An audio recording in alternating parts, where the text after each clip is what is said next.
Hi, welcome to Baking with Roxy. I'm Roxy, and this is another one of my special bakes. I'm not doing a Great British Baking Show challenge, rather, I am doing another bake from the Bake from Scratch Baking School, and this is an orange twist bread. So I learned how to make this last Monday night at Bake from Scratch's baking school, and it just sounds so delicious. Now, I know you can't really see the picture, but it is kind of like making cinnamon rolls with orange in them in this case. And they bake it in let me get I'm sure I'm going to say this wrong, but the name of the company is Le Creuset. I'm sure I'm saying that wrong. And the type of pan is called a brazier. And it's a quite large, kind of like a cast iron skillet, but I'm guessing it's enamel and has handles on it, and it's pretty large. If they say the one that you're supposed to use in this recipe is a 3.5 quart. I think they said it was 12 inches in diameter. Well, I don't have one of those. But I do have a 12-inch cake pan that is definitely not as heavy and thick as theirs. So, and it's not as tall either. So mine might just rise up a little bit above the height of the sides. I am going to wrap these bake even strips around it just to, I don't know, give it a little heft. Maybe that'll help it bake properly. And I'll probably even put this on top of a double thick cookie sheet. I don't know if any of that's necessary, but I don't know. Maybe someday I'll get one of those braziers. I didn't win the contest last week, but they'll have another one for this bake. And if I win, I'll win one of those braziers. So fingers crossed. I would love to have one. Okay, let's get to it. So this is a yeasted dough that can be used for a lot of different things. And they also made some delicious just dinner rolls, yeast dinner rolls. And oh my gosh, they looked so good on the screen. They looked so good. So I'm definitely going to make those as well. But this will start with part of the flour. And it doesn't use bread flour, it uses all-purpose flour. 188 grams of all-purpose flour. 50 grams of white granulated sugar. 2 packets of instant yeast. I'm using Red Star's Platinum yeast. It says that's supposed to weigh 14 grams, and it does. 1 tablespoon of kosher salt, whisk. In a small saucepan, I need 1 cup of water. In bread making, they talk about enriched doughs. So enriched doughs means that you add fat to the mixture, and otherwise it can mostly just be made with flour, water, salt, and yeast. Enriched doughs add fat in the form of butter or sour cream, something like that. So, and I'm sure many other things. So for this one, we need 1/2 cup or 120 grams of sour cream. The only other ingredient we need to add is butter, but I want to mix this sour cream in just a little bit. Be easier to stir, I think. Now I'm adding 1/3 of a cup or 76 grams of butter. Now I'm going to heat this on the stove top over medium heat until it reaches 120 to 130 degrees Fahrenheit, because this will go straight into this flour mixture and activate the yeast. Yeast needs about at least 105 to 110 to activate, but it will die at 140 degrees Fahrenheit. So we don't want it to be too warm. So I'll use my instant read thermometer to get it to the right temperature. I'll be back. Okay, so my thermometer read 125 degrees, and now I'm going to pour this into the stand mixer and beat that with the paddle attachment.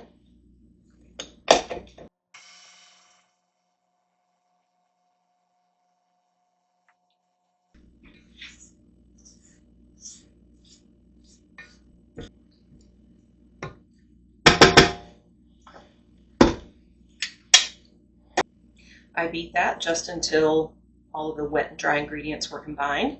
Now I'll add 1 egg.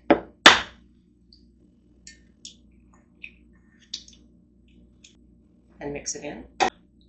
Now I need to slowly add in another 406 grams of flour. So I'm putting it in this separate bowl so that I can add it slowly to the mixer. With the mixer running, I'll add this a little bit at a time, and with this much flour, it will turn into a shaggy dough.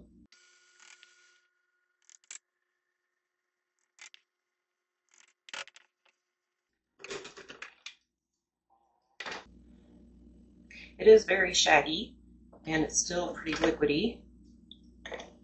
It says that you can add up to another 30 grams of flour, which isn't that much. So I think I'm going to go ahead and add that.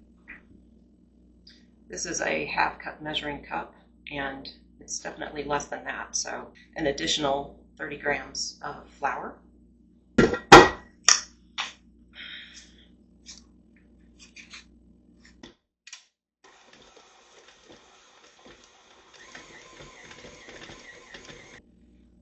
Okay, now, after I get all this dough off the paddle, I'm going to switch to the dough hook and let that run for probably 10 to 12 minutes so the gluten can develop into long strands. That makes it nice and chewy. I'm going to scrape down the sides first, make sure everything is in that dough ball.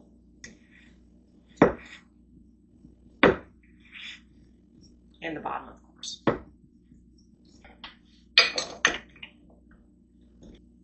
Okay, again, so I will let the dough hook run that for about 10 to 12 minutes. And I'll go ahead and just set my timer for 12 minutes.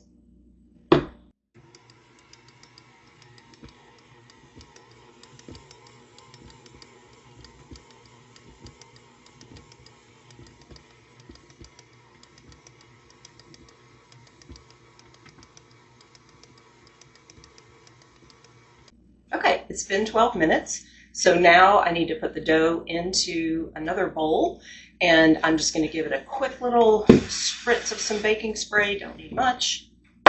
Some people don't use it at all. And now it's time to prove. It needs to double in size, and it says it'll only take 20 to 30 minutes because of that instant rise yeast. And I have this heat mat that I use for starting seeds indoors for planting for my garden. And it has a thermometer set to it so it will stay at whatever temperature I put. And so I have this set to 76, 77 degrees. And yeah, so it should only take about 20 minutes to rise. So I'll set this over here.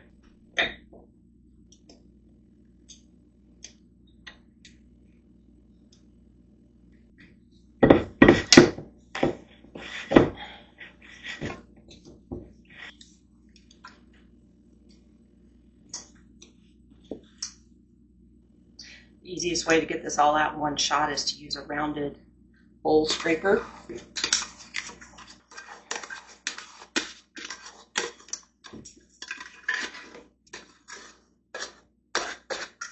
I'm going to cover this with a tea towel, set it on my heat mat, and let it rise. While the dough is rising, I'm going to start the filling, and this starts with 1 cup or 200 grams of white granulated sugar, 113 grams or 1 stick or half a cup of butter at room temperature. I'm using salted. Now I need the zest of 2 oranges or 24 grams or 2 tablespoons that are firmly packed. So we'll see how much I get out of 2 oranges.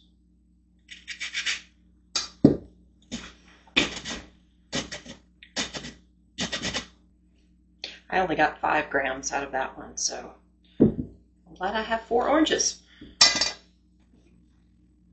Okay, well, admittedly, the recipe does say 2 large oranges, and this was 4, not tiny, but smaller, I guess, oranges, and I only got 18 grams of orange zest.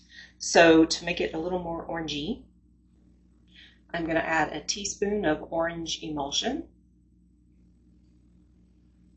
They call for a 1/4 teaspoon of salt, but that's how much salt is in my butter, so I'm not going to add any extra salt. And then it calls for a teaspoon of ground cardamom. And I'm a little leery. I have only had cardamom a couple of times, and I'm just not sure if I like it or not. Haven't had it enough to be sure if I do. So I'm not going to put that in. I'm going to add a teaspoon of cinnamon. They mentioned that you could use other spices, whichever one you like, and they mentioned cinnamon. I know cinnamon goes with orange, so that's what I'm going with. Now I just mix this by hand until it's mixed.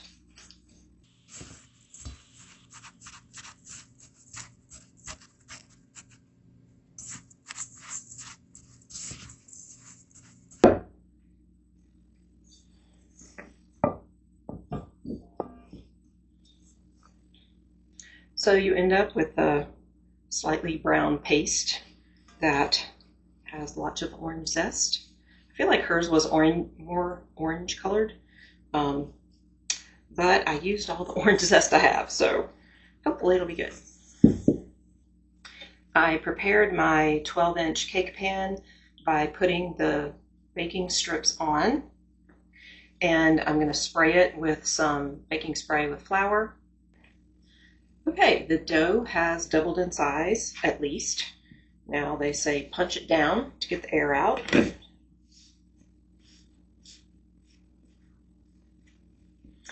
And very lightly, with an enriched dough, we don't really need much flour because it's got fat in it. So I need to roll this into a 12 by 24 rectangle. It's pretty big. So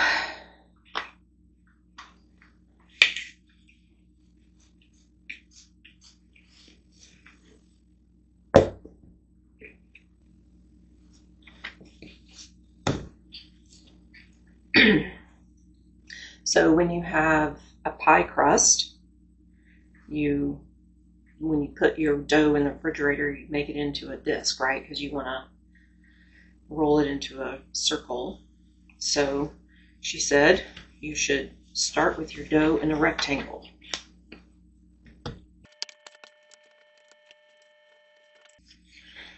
And start by rolling this way.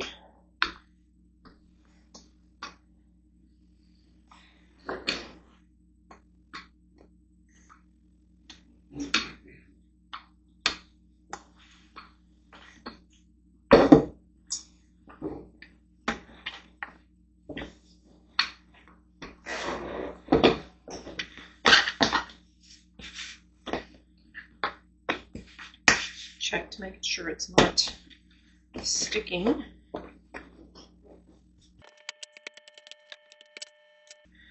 So that's 12 inches. So I just need to keep it that wide. And then 24 inches is right here. Maybe that won't be so hard.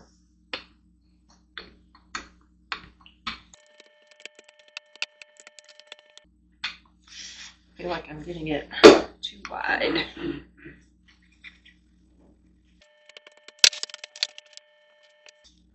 I need a bigger rolling pin.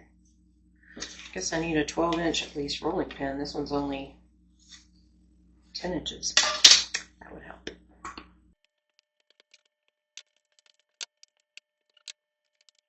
Let's see.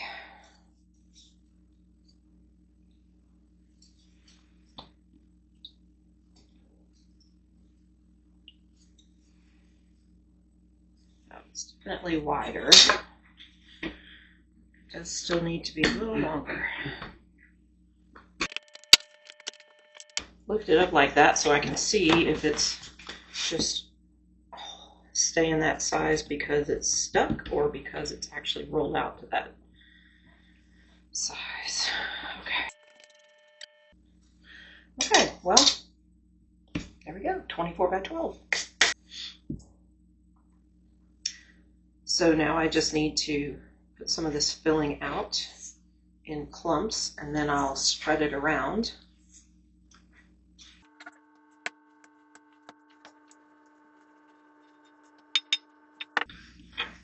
So use an offset spatula to spread that to all of the edges except for one long edge. I'll leave about 1/2 inch. That'll be where it folds up and pinches closed.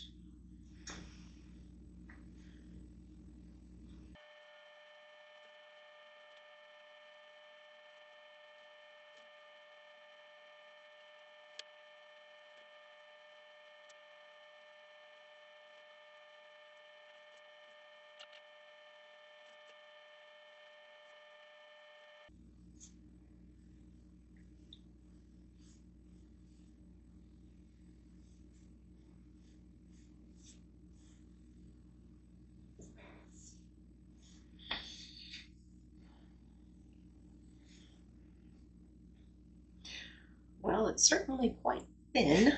The filling is very thin, but maybe that's okay since we've rolled it out pretty big. Hopefully the ratio of dough to filling is good.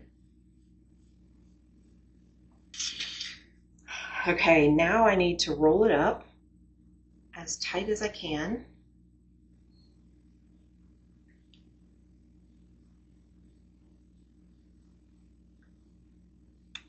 Toward me.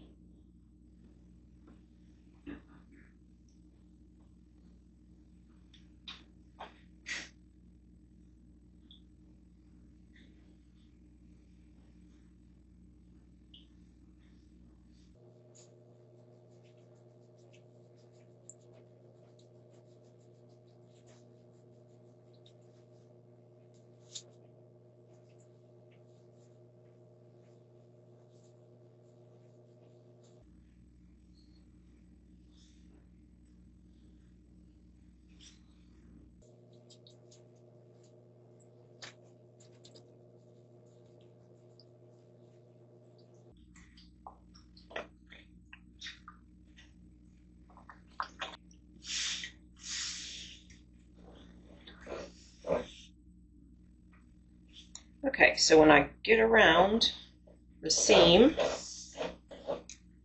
it should be holding closed there. And in reality, they said they wanted a 26-inch long roll. And so you're just supposed to stretch it a little bit to get that 26. Let's see.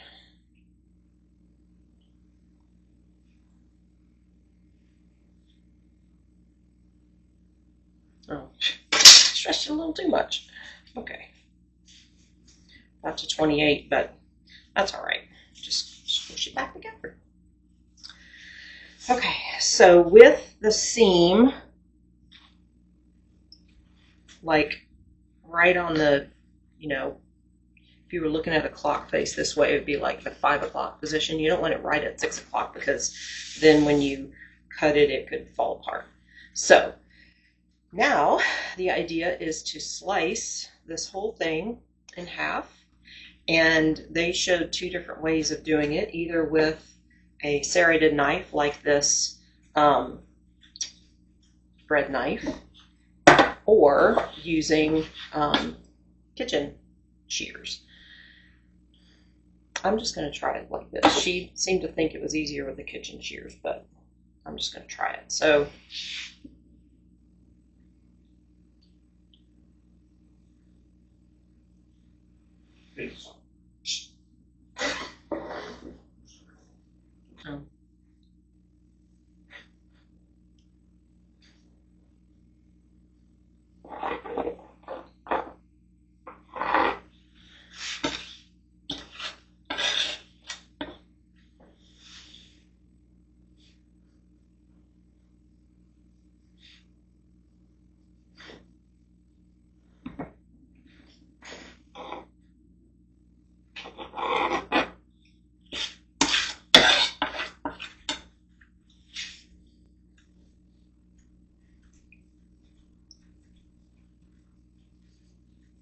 this is a nice sharp knife, so that helps.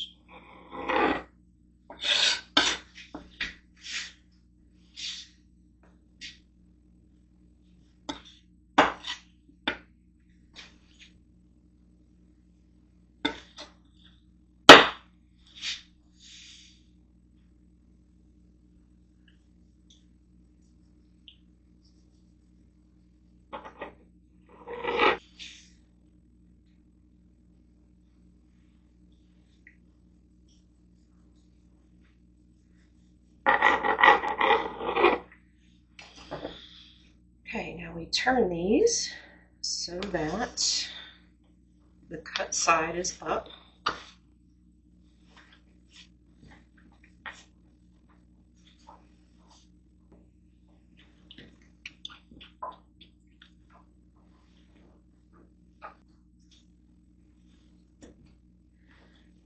Now I cross them at the middle, and then just twist them, one over the other. And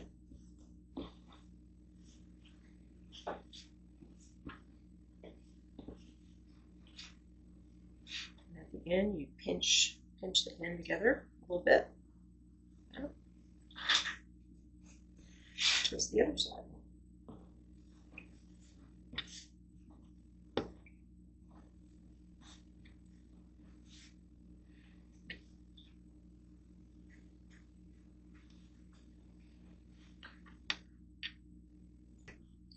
Now I need to curl it up into a spiral.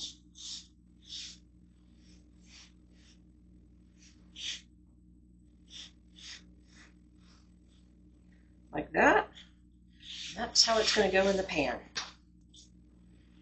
And you coil it up first because that makes it easier to pick it up. So I could use a cake lifter, or she just used her hands. So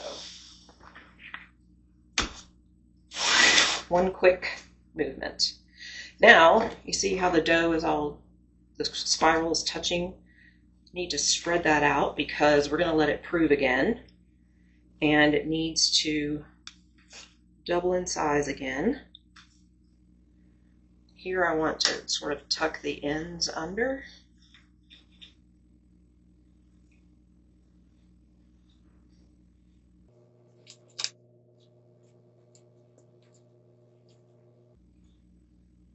Okay, so there's space all around every bit of the dough, so it has room to rise. Here's a picture from the top. Okay, I'll cover this with this very light tea towel and put it on my proving mat. It's supposed to take 30 or 40 minutes to double in size. After about 20 minutes, I will preheat the oven to 375 degrees Fahrenheit, and then we'll see what it looks like after 40 minutes. Okay, it has risen, doubled in size. So I'm going to put this on this baking tray just because, again, I don't have one of the brazier pans. So I'll put this in the oven that is preheated to 375, and it's ready when you insert an instant read thermometer, and it measures 190 degrees Fahrenheit.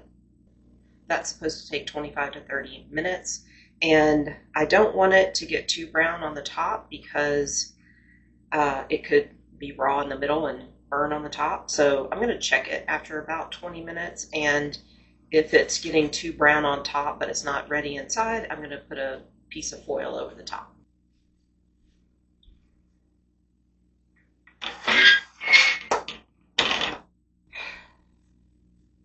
The internal temperature is reading 190 or above, so now it needs to cool in the pan for at least 10 minutes, and then I'll add the frosting. So I'm going to make that real quick while that cools. For the frosting, I need 180 grams of powdered sugar,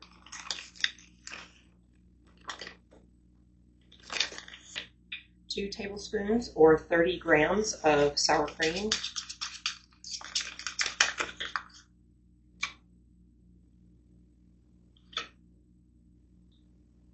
15 grams of orange juice,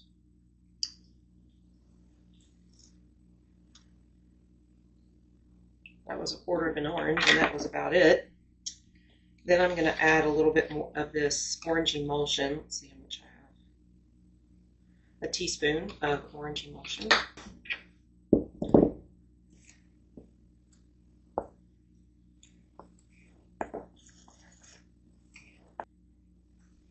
Okay, so after the 10 minutes, I'll put that on the bread.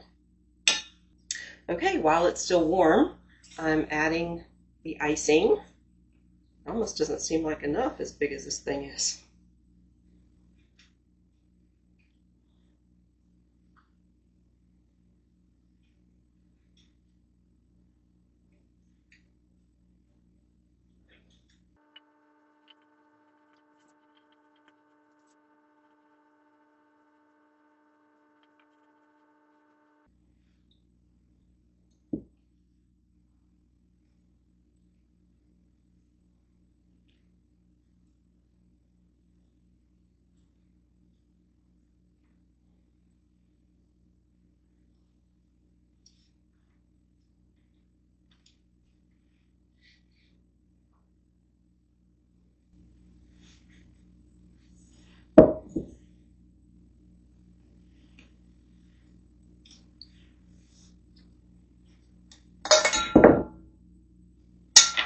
Well, that's gorgeous, yeah? Okay, well, as soon as it cools down, we'll give it a taste. I have no doubt that it's going to be delicious. So this can be served for breakfast. You can do everything except the last proof one evening and then bake it first thing in the morning, or have it any time of the day, I think. Okay, well, thanks again to Bake From Scratch magazine for teaching me this recipe. And next I'll be recording the technical challenge for Patisserie Week for the Great British Baking Show. So see you then.